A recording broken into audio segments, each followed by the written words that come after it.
एक मेसेज, एक चाकू आणि एक निर्णय जो पूर्ण शहर बदलून टाकेल. साराने ते का केलं आणि कोणासाठी? चला पाहूया एपिसोड 5चा भयानक सत्य. एपिसोडच्या सुरुवातीला विक्टरने खड्डे खोदलेले असतात, कारण त्याला माहीत असतं की जेव्हा त्यांनी पहिल्यांदा त्या व्हाईट कपडे घातलेल्या मुलग्याला पाहिलेलं असतं, तेव्हा शहरात प्रेतांचे ढेर लागलेले असतात आणि ही गोष्ट पुन्हा नक्की होणार. आणि मग सीन नेथनकडे वळतो. नेथन तिथे आपल्या प्राण्यांना सांभाळत असतो. तेव्हा एक मुलगी येते आणि सांगते सारा तिकडे तडफडत आहे. मग तो तिच्यासोबत हॉस्पिटलच्या दिशेने जातो. हॉस्पिटलमध्ये क्रिस्टी तपासणी करत असते, सारा ठीक आहे की नाही. आणि तिथे क्रिस्टी नेथनच्या येण्याबद्दल सांगते. तेव्हा सारा म्हणते की तो खूप जास्त टेन्शन घेतो आणि ती ठीक आहे आता हे त्याला सांगायला सांगते. तिथे बॉयड आत येतो आणि क्रिस्टी त्याला भेटून सारा ठीक असल्याबद्दल सांगते. बॉयडला ही गोष्ट थोडी विचित्र वाटते, पण क्रिस्टी सर्व काही नॉर्मल असल्याबद्दल सांगते. तिला बॉयडच्या हाताच्या होणाऱ्या त्रासाबद्दल देखील माहीत असते, पण बॉयड त्यावर दुर्लक्ष करतो. तिथे नेथन येतो. तेव्हा क्रिस्टी बॉयडला सांगते की त्याने हॉस्पिटलमध्ये सारासोबत थांबायला नको. बॉयड तिला होकार देतो आणि बाहेर जाऊन नेथनला सांगतो की सारा ठीक आहे आणि तो तिला उद्या घेऊन जाऊ शकतो. नेथनला तिला भेटायचं असतं, पण बॉयड त्याला नकार देतो आणि बॉयडच्या सांगण्यावरून नेथन तिथून निघून जातो. हे सर्व क्रिस्टी सुद्धा बघत असते. दुसऱ्या बाजूला जिमच्या घरी इथन सारासाठी खूप दुःखी असतो. तिथे जिम त्याला सांगतो की क्रिस्टी साराची काळजी घेत आहे. मग तो त्यांच्यासोबत गेम खेळायला सुरुवात करतो. जिम आता प्रश्नांची उत्तरं शोधण्यासाठी तयारी करतो आणि इथन आणि तबिता या गोष्टीला होकार देतात आणि जिम लिहायला सुरुवात करतो. दुसऱ्या बाजूला नेथन साराच्या रक्ताने भरलेले कपडे पाहतो आणि तो तिच्याबद्दल काळजीत असतो. हॉस्पिटलमध्ये सारा पाहते की तिच्या हातावरचे निशाण गायब झालेले आहेत आणि तिला इथनला मारायचा मेसेजची आठवण होते. तेवढ्यात क्रिस्टी येऊन तिच्या बाजूला उभी राहते. तेव्हा सारा म्हणते की तिला झोप येत नाहीये. तेव्हा क्रिस्टी तिच्यासोबत बसते. सारा तिथे क्रिस्टी आणि डॅनी बद्दल आनंद व्यक्त करते, पण तेव्हा क्रिस्टी सांगते की ती दोघं फक्त मित्र आहेत. साराचा सुद्धा एक खूप वाईट बॉयफ्रेंड होता, पण नेथनने तिला त्यापासून वाचवलं होतं आणि त्यानंतर ते दोघं इथे येऊन अडकले आहेत. ही जागा तिच्या जुन्या आयुष्यापेक्षा चांगली आहे. पण सारा गोंधळून क्रिस्टीला विचारते की जर पुढे चालून सर्वांच्या भल्यासाठी किंवा इथून सर्वांना घरी पाठवण्यासाठी तिला एखादं वाईट काम करावं लागलं तर ते योग्य असेल का? ती विचारते की जर कोणी तिला सांगितलं की ते सर्वांना घरी सोडू शकतात, पण बदल्यात खून करावा लागेल, तर ती ते करेल का? कदाचित ती मान्य करेल. त्यावर सारा हो म्हणते. त्यानंतर सारा चाकू घेऊन जिमीच्या घरी पोहोचते. तिथे तबिता इथनच्या जखमीचा उपचार करत असते आणि इथन खूप लवकर बरा होत असतो. इथनला वाटतं की ही जागा काहीतरी खास आहे, ज्याचा त्यावर परिणाम होतोय आणि तेव्हा तबिताला तो खूप हुशार वाटतो. तिथे त्यांना सारा भेटते, जी इथनला भेटायला आलेली असते. ती सांगते की आता ती ठीक आहे. इथनला सारासोबत खेळायचं असतं आणि मग ते दोघं बाहेर येऊन सोबत खेळत असतात, जिथे सारा इथनला मारण्याबद्दल विचार करत असते. त्यानंतर इथन आणि सारा बोलत असतात. सारा तिथे खूप महिन्यांपासून अडकलेली असते, पण इथन सांगतो की तो थोड्या दिवसांनी इथून निघून जाणार आहे. तिथे तबिता बाहेर येते आणि सारा इथनला जवळच असलेल्या तिच्या भावाच्या अॅनिमल फार्मवरती नेण्यासाठी परवानगी मागते. तबिता हो म्हणते आणि ती स्वतः सुद्धा त्यांच्यासोबत जायला तयार होते. ती जिमीला सांगते आणि त्यांच्यासोबत ती निघते. दुसऱ्या बाजूला बॉयड येऊन त्याची पत्नी ॲबीची कबर पाहतो. तो त्या जागेबद्दल सर्व गोष्टी तिला सांगत असतो. त्याच्या हाताची प्रकृती खराब झाली आहे हेही तिला सांगतो. आता त्याला त्या जागेतून बाहेर पडायचं असतं.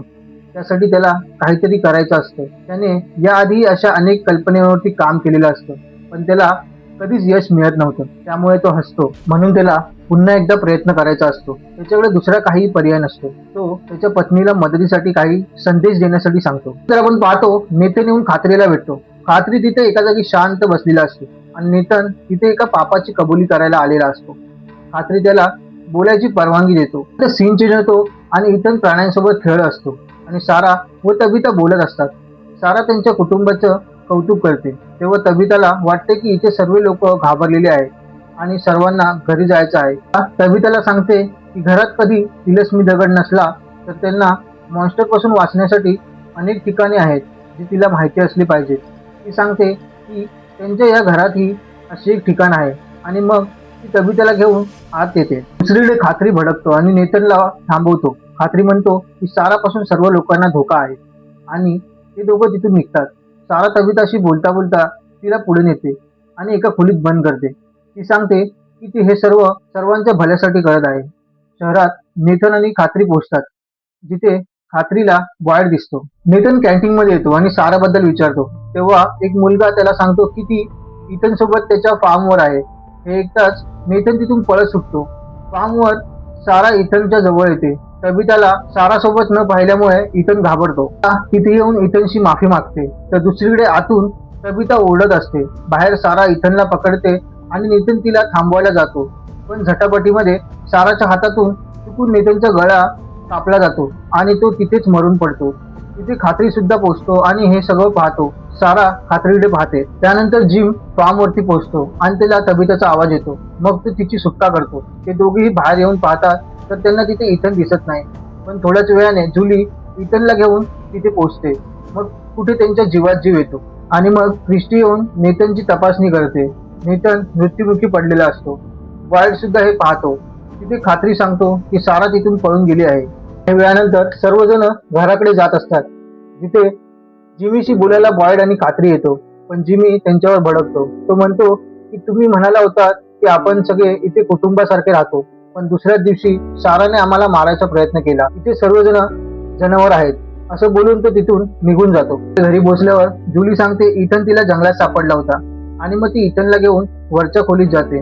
तिथे तबिता आणि जिम आता इथून बाहेर पडण्यासाठी त्यांना खूप सारे प्रश्न पडतात आणि ते लोक त्याच्यावर काम करायला सुरुवात करतात. त्यानंतर दुसऱ्या बाजूला क्रिस्टीकडे बॉयड कॅन्टीन मध्ये भेटायला येतो. क्रिस्टी खूप दुःखी असते. बॉयडने विचारल्यावर ती सांगते की साराने तिला याबद्दल काही गोष्टी सांगितल्या होत्या पण तिला त्या समजल्या नव्हत्या. बॉयड तिला सांगतो की यात तिची काही चूक नाहीये. क्रिस्टीने सारासोबत पूर्ण रात्र घालवलेली असते आणि सारा एक शांत मुलगी वाटते. त्यामुळे ती तिला योग्य सल्ला देऊ शकली नाही याचं तिला वाईट वाटत असतं. पण क्रिस्टीला थोडा वेळ आराम करायला सांगतो. तेवढ्यात तिथे रेडिओ वाजायला लागतो आणि बॉयडला वाटतं की हाच त्याच्यासाठी संदेश आहे. तो त्यावर विचार करू लागतो आणि हा एपिसोड इथेच संपतो.